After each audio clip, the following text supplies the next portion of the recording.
Hey y'all, how y'all doing? So today I want to share something with you. I'm looking at my YouTube channel and the numbers don't lie. I know why you guys are here. Y'all tell me y'all like the stories, but I know you like the spells too. Everybody wants the spells, So I'm going to give you a spell today, but with that spell there's going to be a story. So today I'm going to share with you a ritual, a spell to cleanse your home of any type of negative energy. And this is something that's more like, something you would do occasionally, maybe like once a month or at the change of the seasons.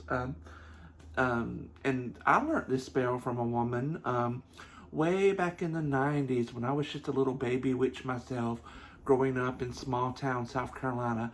I met this woman. She was not from my town. It's interesting how I met her. It was around the week of Halloween. They were the local news station, which we had recently gotten, was doing a series of stories with magical type people. It was leading up to Halloween. And one night they had a UFO guy, and another night they had the medicine man of the Catawba Indian Nation, our local Native American tribe. And then another night they had a Wiccan high priestess. And I really watched that interview I watched all of them, but I was particularly interested in the one with the Wiccan high priestess because I was studying and practicing Wicca at the time. Well, Lord, let me think. I don't know how much time went by, but there was one day I was in my kitchen. I was working in the mill back then, in the cotton mill, and I was working second shift, which means 4 p.m. to midnight.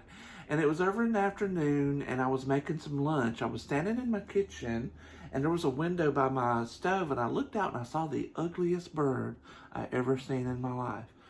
And I really noticed it because it was just so ugly.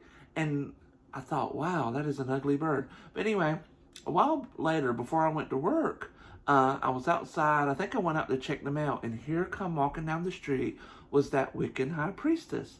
And what had happened was she was looking for her pet cockatoo. So that was a cockatoo, I saw. It wasn't just some ordinary bird. It was her exotic cockatoo. And I told her, oh yeah, I saw that bird. I saw it in the trees behind, my house, because my kitchen was at the back of the house, and there was like a bunch of woods behind my house. And so we got to talking. She noticed I was wearing a pentagram at the time. She noticed that, and that sort of opened up the conversation that, I was Wiccan, she was Wiccan. We're both in this small town. She was new to the town. We didn't, I didn't know any other witches myself and everything. So she asked me if it was okay to camp out in my backyard and try to coax her bird down. I said, yeah. I went to work, not thinking anything about it, and a couple of days later she came back by to thank me for letting her do that. And she brought me a bunch of witchy supplies and stuff too, which I thought was cool. And so we struck up a friendship. And this lady, she was from a family tradition of witchcraft. Let me see now. I'm purposely being a little vague because before I left South Carolina, we had kind of a party in other ways that was not really amicable. She wanted to be more into politics than I did, and I didn't want to get involved in it. But she did come from a family tradition of witchcraft. I think they were from or had spent a lot of time in New Orleans, so it had sort of a New Orleans flavor to their magic. And she never did initiate me into her tradition or anything, and I never asked, but we worked together, and she taught me some things that I've incorporated into my own practice, and at one time or another I probably shared with you guys. But this is the one of the rituals that she taught me, and I want to share it with you. So it's to cleanse your home of negative energy. Now, before I tell you that too, I should tell you this lady, she had lots of animals in her house. She had dogs and cats and birds, and by birds I mean little parakeets, but also the expensive cockatoos. I think she had 2 of them. A huge snake, an iguana. What else? I don't know. Everything. At one point, when I left her, she had a pet raccoon too, which bit me in the head, but that's another story.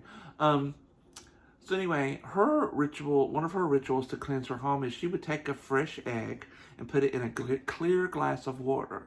And she would put that clear glass of water on the windowsill over her kitchen. And I think she would leave it there for like 3 days.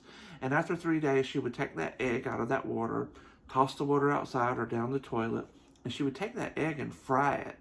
She'd fry it in a pan, and then she would feed it to her animals. And she told me that what would happen was the animals would take that evil or that negative energy, it would pass through their system, and then it would pass out of them when they would go out and poop. And then the poop would, what does poop do? It breaks down into the earth, and it helps enrich the soil and all that. So it's all about nature and the cycle of nature and energy. But anyway, that is a quick spell that you can do to cleanse your home of evil. Oh, I guess I should say, if you do not have animals yourself, or you're not comfortable with frying that egg up and putting it and feeding it to your animals, you can take that, like I don't have pets, so you can take that egg and you can smash it at the base of a strong old tree. You can take it down to a crossroads and toss it into the middle of the crossroads where that negative energy will disperse into the 4 directions, okay? Anyway, that's it. That's the spell. Bring on them likes, because you know I live for them. Anyway, see y'all later.